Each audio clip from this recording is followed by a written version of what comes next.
Said the same. Well, yeah, I mean, sabi nila, we had to increase prices because our raw material costs went up. But that said, the good news is we're still selling very well. Okay? And, and even SSI, sabi nila, hindi, malakas pa rin kami. Kaya namin yan. But, upon reflection, aside from the tax reform program being beneficial to middle-income workers, I think we're also benefiting from the weak pesos because the families that are dependent on OFW remittances are actually having more money right now because of the weaker pesos. And even OFW remittances for the first few months of the year are very strong. So I think these are supporting consumer spending. So among the threats talked about earlier on with respect to higher inflation, at least nabawasan yung isa, yung weak demand. So it's not as bad as it can be. Okay, so 2018 inflation is a big problem, but 2019 it might no longer be a problem, no? Because again, going back to the tax reform, a big chunk of the increase was because of it, right? The reason why we're hitting above 4% right now is because you look at that, it's not only oil, sugary drinks, you have automobiles, tobacco, coal, and of course, when you increase prices of coal, that would translate to higher electricity prices, no?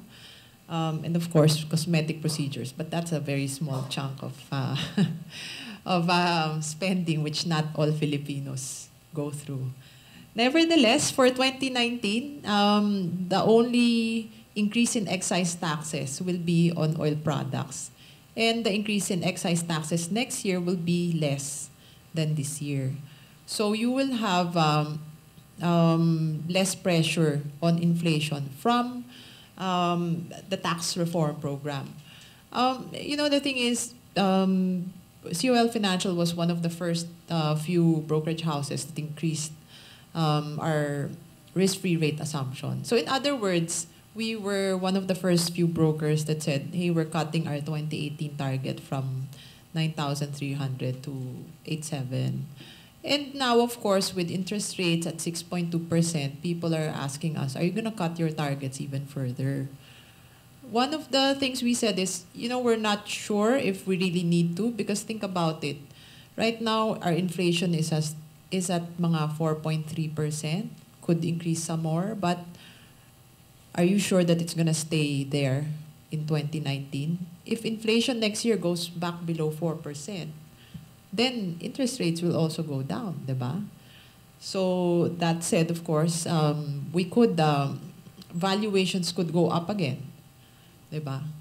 So in that respect, I don't think we need to be too bearish because the inflation problem we're seeing today could be temporary. It's not going to be permanent. At least that's what we think. And then on corporate earnings, with inflation potentially going down in 2019, we could see the higher corporate earnings. As I've said earlier on, the market is actually very strong. The consumer market. People are spending more money. Okay, so you could have weak earnings this year because of higher raw material costs. But next year, if sales continue to pick up and you are able to increase prices a little bit, then your margin should improve as your costs are more steady, di ba? And of course, coming from a low base, you'll have faster earnings growth. Okay, so the peso is weakening. Okay, so I think the worry of investors are we going to go back to the 70s, 80s, or even 90s where the peso just kept on depreciating over and over and, so the smartest thing to do was just to buy dollars and keep them in the bank, right? I just want to point out that the situation today is different. Okay, the reason why the peso is weakening is because of the current account deficit that we are suffering from.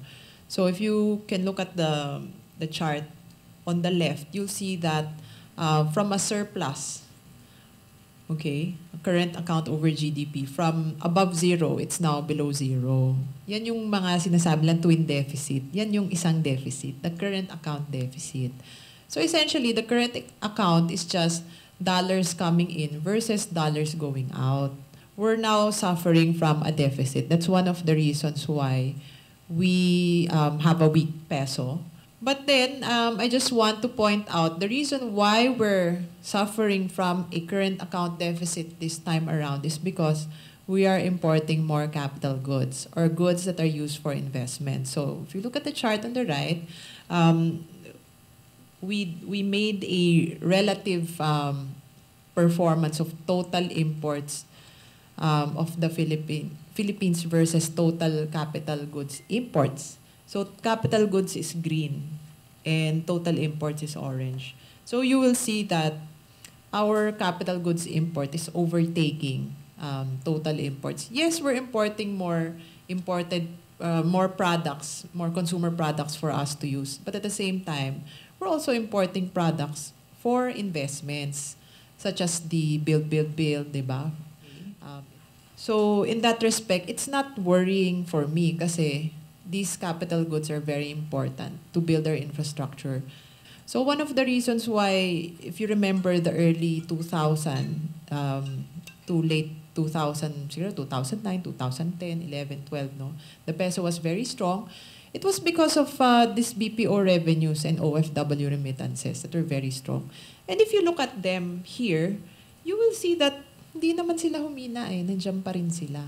They're always there. I'd be worried if what caused the current account position to strengthen also dried up. No? But they didn't. They're still there. The problem is we're really importing so much more capital goods. Kaya hindi kinaya nung pag-pick up nila to offset the increase in capital goods. And another driver of growth right now is, of course, our tourist arrivals. They're actually going up quite a bit. In 2017, we hit 6.6 million tourist arrivals. No? So that's another source of US dollars coming into the Philippines. So another reason why we should be very positive.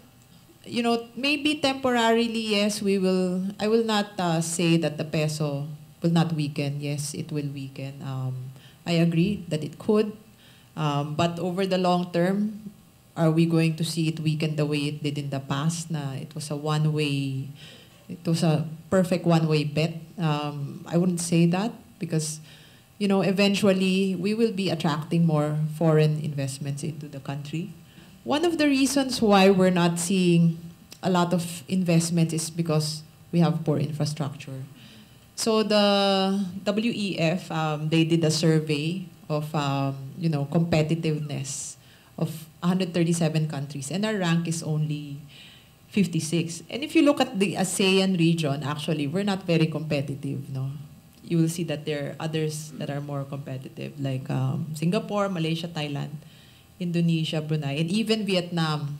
Dati we were more competitive than Vietnam, but now Vietnam is more competitive than the Philippines. So, but you know, I mean, if you look at where we are lacking or saan tayo nahuhuli, you look at infrastructure and institutions. From our day-to-day experience, I think you will agree, like traffic is so bad, you want to have something delivered, ang mahal-mahal, tapos the red tape, the bureaucracy, di ba? It's so difficult if you have a business. So, but the thing is, when you spend more on infrastructure, importing more capital goods, doing more bridges, fixing the airports, then this rank of 97 will improve, diba? So at least we're doing something about it. And on the positive side, we're seeing more foreign direct investments coming in. And did you know that actually there are countries in the world that have negative current account positions? Or yung tinatawag natin na twin deficit. Maraming may deficit dyan, tulad ng US, ng London. But you wonder, why do people not worry about their currencies? Or how can their currencies be strong? Because of the FDIs, ang daming pumapasok na investments. That's why they can support their currencies. So, eventually, there is a possibility that we could have a current account deficit, but the peso could still be strong. if we're seeing a lot of investments coming in to the country. So we shouldn't be that worried about it, because at least what we're importing will be used to generate more productive capacity.